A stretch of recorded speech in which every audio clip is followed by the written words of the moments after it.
UFC 298 is only a few days away, and I've been excited for this card for a while. When the main event was announced, I bought my ticket to go to Anaheim because I already knew the majority of this card would be good. I'm going to go through each fight and give my predictions. Starting the card off is Andrea Lee versus Miranda Maverick. Maverick trains at Team Elevation and has a decent record with 9 out of 14 wins by finish. Maverick has only lost by decision, while Lee has been submitted before. Both of their style is Muay Thai, so they fight similar. Maverick has the better grappling and will probably dominate in those exchanges. Andrea Lee has a 3-fight losing streak, while Maverick is an upcoming fighter. I think she will be the more hungry fighter and get the win. If Maverick wins, it's by submission or decision, so that's what I'm picking at minus 170. The next fight is a welterweight bout between Val Woodburn versus O'Bon Elliott. Both fighters are new to the UFC, with Elliott getting a contract from Dana White's Contender Series. Woodburn recently got knocked out in his last fight, but it was against a fighter that makes sense. Out of Woodburn's 7 victories, 5 of them come by knockout. On the feet, Woodburn has more of a finishing ability than Elliott, but if Elliott uses his grappling, he can definitely find a choke. Woodburn has more of a chin than Elliott and has better head movement. If Woodburn doesn't get a finish early on, I will be worried about his stamina in the later half of the fight. I can see this fight being won most likely by a decision, but I'm going the safe way and picking a money line on Val Woodburn at plus 250. Continuing up the card, we have our last fight on the early prelims between Josh Quinlan versus Danny Barlow. Barlow is undefeated, while Quinlan took a loss in his most recent fight, which went to a decision. Quinlan doesn't finish opponents till the late rounds, while every knockout from Barlow came from the very first round. I think this fight will be quick, and Barlow will get a knockout. So give me Barlow by knockout at plus 130. Starting the prelims off, we have a light heavyweight bout between Zhang Minjiang versus Brenson Ribeiro. Both fighters are new to the UFC, and they both have all finishes as wins, so I feel like this will most likely be a fast match. Both fighters have been finished multiple times in the very first round, so they both have a questionable chin. I think someone is definitely getting knocked out in this matchup, and I am taking knockout as the exact method of victory at minus 300. Moving up the card, I'm starting to notice more and more that most of these fighters are just starting out in the UFC, and that's the case for both of these fighters. Winner of the road to UFC Rinya Nakamura is taking on Carlos Vera. Nakamura is an undefeated 28-year-old prospect that trains out of American Top Team. Nakamura has a heavy wrestling style, while Vera has a BJ background. Out of 6 finishes, Nakamura has finished 5 of them by the very first round. I honestly don't think Vera will have much of a game plan that works with Nakamura. I'm picking a money line on Rinya Nakamura at minus 1200.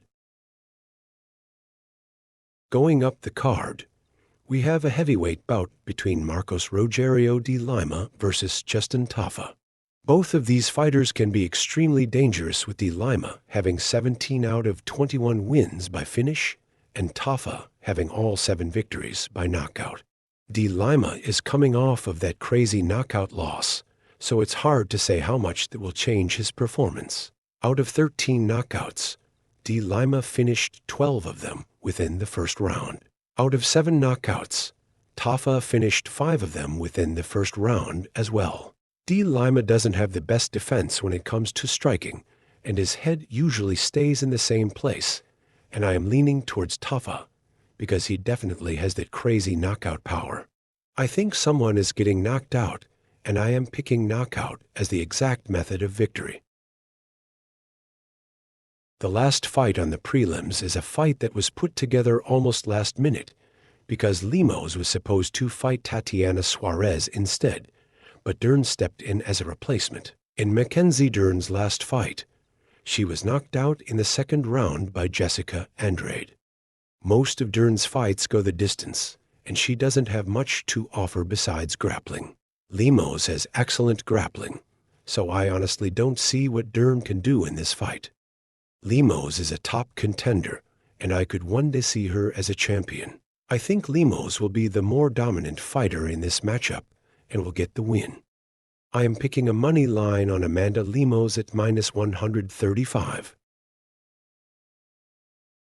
Starting the main card off is another fight that had to be matched up again because Ikram Aliskerov pulled out. I haven't seen much of either fighter, but I do know that this matchup is a classic striker versus grappler fight. Hernandez has been finished 2 times, one of them being from knockout in the first round. Kopylov was submitted 1 time before, but other than that, he's been on a solid winning streak with knockouts. If Kopylov can keep this fight standing, then he has a better chance. I think if Hernandez wins, it'll be by submission, and if Kopylov wins, it'll be by decision. So I am picking that line at +105. Continuing up the card is a bantamweight bout between Merab Dvalishvili versus Henry Cejudo. Both fighters have a heavy wrestling base and will have most of their exchanges on the ground. I feel like Merab is going to go for control time and keep him on the ground. Cejudo is going to be more worried about defending takedowns and grappling exchanges than throwing strikes. Merab and Cejudo don't have much of a finishing ability, and most of their fights go the distance. So I am picking decision as exact method of victory at -280. Moving up the card is a welterweight bout between Jeff Neal versus Ian Gary. This fight was originally scheduled for UFC 296, but Gary had to withdraw due to illness. Jeff Neal earned a UFC contract from Dana White's Contender Series back in 2017 and has gotten 7 wins and 3 losses since then, with his most recent loss coming from Shavkat in the late rounds. Ian Gary, on the other hand, was more active recently and fought tougher opponents than Neal, and is still undefeated. Jeff Neal is mainly an in-the-pocket boxer and has to be close range to do serious damage. Ian Gary is going to find his range no problem. However, since Ian Gary is so tall, I am worried about his chin placement. If Gary can stay off the cage and continue moving, he won't get knocked out. I am picking a money line on Ian Gary at -230. For a prop, I think he gets the W by decision at +140. Moving up the card is a fight that I did not think would happen. Paulo Costa versus Robert Whittaker. Robert Whittaker has been a little bit more active than Costa, and I believe that's why Costa is an underdog in this fight. Out of 14 wins, Costa finished 11 of them by knockout, while Whittaker finished 10 out of 25 wins by knockout. Paulo Costa has nasty leg kicks. If he can slow Whittaker down, he can either get a knockout or score enough points to get the decision win.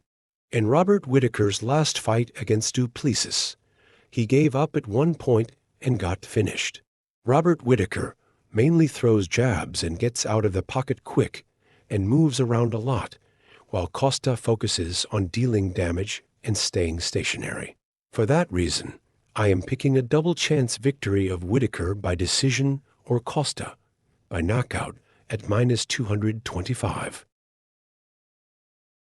Finally, our main event, Alexander Volkanovski versus Ilia Topuria. Before I break this fight down, I just want to say I have much respect for Volkanovski, and I never thought I would pick against him. I even picked him to win his rematch against Islam because I supported him that much. But I am a big believer of Ilia, and I've never seen a fighter so confident in themselves until now. Volkanovski has been more active and has fought way tougher opponents than Topuria has, and that's why I have so much respect for him. The thing I'm worried about is that Volkanovski has been doing a lot of weight cutting, and he might not be in his peak performance. Another thing people are worried about too is that he got brutally knocked out 4 months ago, Will that be enough time to not sustain more damage? Topuria is very dangerous on the feet since that's his primary focus, and he has some of the best movement I've seen. It's hard to land strikes on him. In previous fights, he leaned heavily on one leg and didn't check leg kicks. If he does not check Volkanovski's leg kicks, he's definitely going to be in trouble. The judging has been so weird lately that I honestly won't be surprised if Ilia Topuria wins by decision. I think Volkanovski is going to be on his back foot in this fight, and Topuria is going to bring heavy pressure and control the fight. I can see this fight being won in all ways, but I'm sticking with my guy and picking a money line on Ilia Topuria at plus 105.